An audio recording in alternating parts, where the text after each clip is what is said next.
You're welcome to the Economy and Politics Show, where we discuss key political economic developments as it affects the households. This is our last edition for the month of May 2022, which has been the peak of the primaries for all the 18 political parties that have been registered to participate in the 2023 general elections. Our focus today will be Nigeria, economic reforms and inclusive development. And my guest is Mr. Paul Alaje, a senior economist with SPM Professionals. It's great to have you on the show. Thank you so very much for having me, sir. Thank you. It's a pleasure. And to our viewers, before we begin this conversation, quickly in the next few seconds, let's give you a wrap of what happened last week in the economy. According to the National Bureau of Statistics, Nigeria's economy grew by 3.11% in first quarter 2022. And that growth showed that the non-oil sector grew by 6.08% in real terms in the quarter under review, contributing 93.37% to the nation's GDP, while the oil sector grew by minus 26.04%, contributing on its part 6.63% to the total real GDP in first quarter 2022. Also last week, the Monetary Policy Committee of the Central Bank of Nigeria, at the end of its two-day 285th meeting, in an unanimous decision, raised the monetary policy rate by 150 basis points from 11.5% to 13%. This is the first time in over 2 years that the MPC has raised the MPR in the country.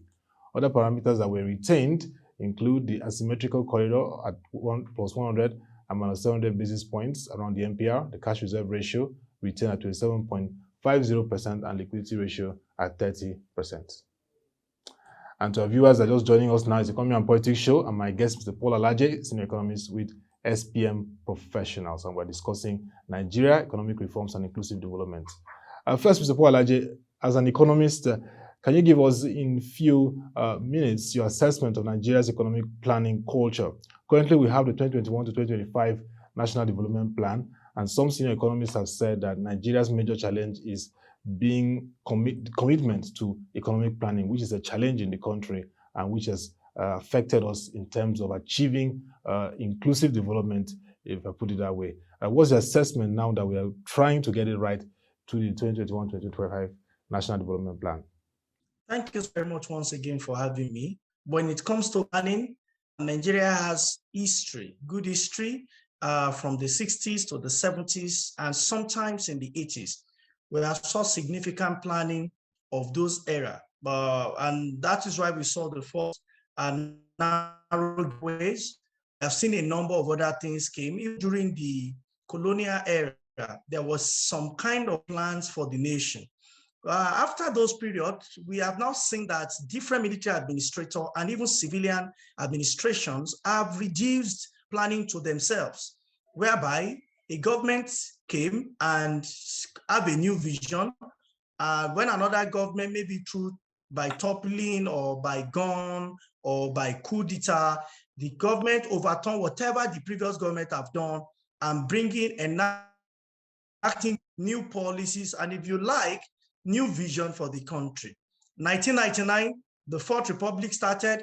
2000, we saw NAPEP, we saw SEED, we saw LEADS, and so many other things. 2007, we hope that the program would continue.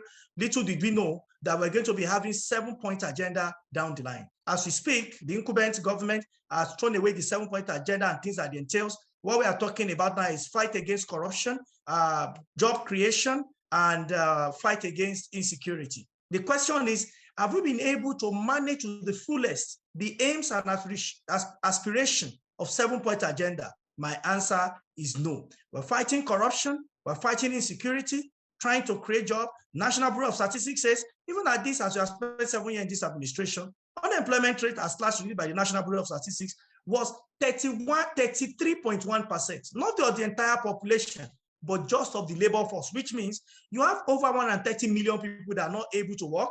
They have to depend on the labor force. And of the labor force of about 70 million, you have approximately 100 of those. Inflation is not really taking it on the nation, as it has remained more than double digit for over 6 years. You know, the longest time you have double digit inflation, as we speak, 16.2. National Bureau of Statistics, let's talk about growth. Until after COVID, what we have experienced, the GDP growth rate is our population growth rate of about 3%. Today, we are struggling to do head-to-head as though we have two best sprinters in the world, Usain Bolt and his counterpart from America.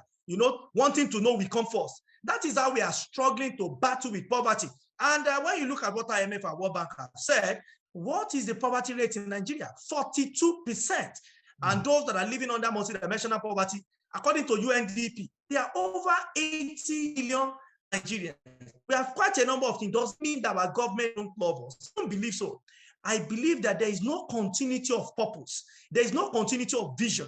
I believe in a place when there are two visions, there is division. In a place where there are more than two visions, there is confusion. That is what Nigeria has seen. In recent time, we have seen the incumbent government also came up with Economic Recovery and Growth Plan. This was supposed to be a national plan. Less than 7 states implemented with the FCT.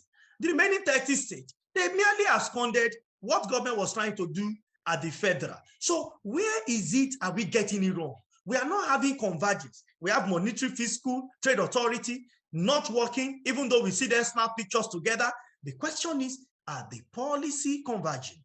Are they working in unison to lift Nigeria to poverty, to create market sector?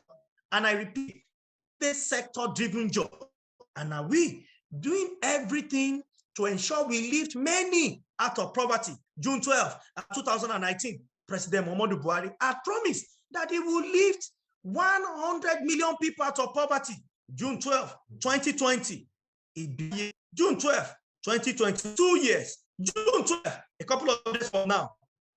The report coming from World Bank and IMF is that every year from Nigeria and lifting 10 million people out of poverty, we're adding 5 million extra people in poverty net. What do we is wrong? Is it President? I doubt. I think policy continuity have not really know when we have policy and eventually how do we implement it. Let me quickly wrap it up with your comment on economic development plan. Have a huge amount, trillions of naira, and government is hoping private sector will take over 85%, and government will take over 15%, both state and federal. The question is, which private sector that has lost value of money in the last 3 years by nearly 30%? The value of naira continues to emaciate with high interest rates. Now at 13% MPR, banks will begin to notify their customers that come. For you to still enjoy these loans, you might need to increase some rates. These are realities that we are faced with as an economy, as a nation. Do I believe we can solve this problem? Yes. How? It's another question entirely. How? But let me just follow up by asking that what kind of economic philosophy will enable Nigeria achieve inclusive development? You talked about the fact that poverty is still pervading the country.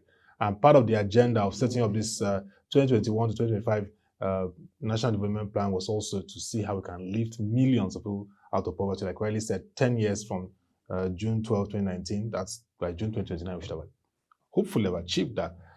What kind of, we are in a primary season where candidates are emerging for presidency, and we believe that the economy should be at the paramount in terms of discussions as the build-up begins. My response to the question will be that each person should mind their business. For instance, private sector should mind the business of private sector. I give you an instance. NNPC has been functional for some time, for a long time, since its establishment. But in recent decades, what we've noticed is that NNPC have found it very difficult to maintain the refineries. Today, we are seeing what is happening. Government says it's paying subsidy. Nigeria is saying we are not even seeing benefit. People in Abuja are still queuing for fuel from time to time. 3 days fuel, another 4 days, there is no fuel. What is the problem in us giving these refineries to private sector that wants to manage it properly, while government will be in charge of regulation? So we have a problem where government should intervene, government is not. We have areas where government should not intervene, government is. The truth is that there is no economy that is purely capitalist in nature, and there is none that is purely socialist in nature. I don't believe economy must be purely capitalist or purely socialist. Any economy that must, the first and the most important thing is the welfare of the people. We have no business being the headquarters of poor people in the world. So how do we take people out of poverty? By ensuring that we create that environment where businesses can thrive. Because government cannot engage everybody. That's on one hand. Two, to create that environment where private sector can engage or employ more people. So when we are able to do this, we will see some level of prosperity. But the truth is, those that are managing our economy, those in government, and those that are policymakers must understand what business means. What it means to a large extent. We are not going to have people who are just purely career politicians who have not done anything apart from politics. I'm not saying politics is wrong, don't get me wrong. I know countries where people are purely career politicians, but you see that their skin is in the game of what drives the economy. Gross domestic product talks about aggregate productivity of a nation. So if those that are from the aggregate of that nation are as productive as those that are doing most of the productive activity but earning less, that imbalance will continue to show up. And if you ask me, must our legislature be full-time? I don't think so. Because our revenue is dwindling. And we have never seen a time where 2 months salary, 3 months salary, 6 months salary of legislature have not been paid. So if these people will do it on the part-time, significantly reduce the pay so that we can see those that are truly committed to our country, then we can say it's a due bill. But by all means, we need to go all out to reduce poverty by all means. Because if you don't reduce poverty, you can't win insecurity. Those that are poor, that are hungry, there will be a tool in the hand of insurgents. That is the way it works. And if you combat insecurity, you leave economy, you have problem. If you combat economy, you leave insecurity, you have problem. This must be fought rather with two-edged sword. First side, fighting insecurity. Second side, fighting, what's it called now? Fighting economy, until you can get the two correctly and we can be on the same page to take our country to the path of prosperity. Mr. Paul, as we wrap up, what would be the things you'd like to see taken as top priorities for prospective political office holders? Less than 8 to 9 months from now, we're going to have president-elected, presidential elections and gubernatorial elections, National Assembly elections. What should be the top economic priorities based on what you've outlined today? This administration is, of course, you've said it, what their focus is and what they're also looking at in National Development Plan. But the conversation on the economy must be at the front burner as we build up for these elections, the roadmap. I want leaders that will reverse our current budgetary plan. 70% are more to recurrent, they will change to capital. And when I say capital, not to buy laptops, not to buy motor vehicles. I am saying I want to see huge competition. Nigerian university, polytechnics, colleges of education to be among the best in Africa. I'm not even starting with the world. I want a leader that will boost our power distribution, not generation alone, from generation to transmission to distribution, to not less than 20 to 30,000 megawatts. So that as I'm talking to you, I will not be hoping that power will not be taken before my security will change lights. It will not be a thing of concern. When I see power stable, I see economy growing. That is when we can say we are proud as people. And those that we continue to see people moving out of Nigeria in drone, en masse. It's a concern for all of us. Yeah. That on one and two, a government that will balance that with good governance. That will be a government to all, not a government to a section. One that would say that if you're a criminal, you'll be seen and treated like a criminal. Not that you are from this tribe, you are from this region, or you are of this religion.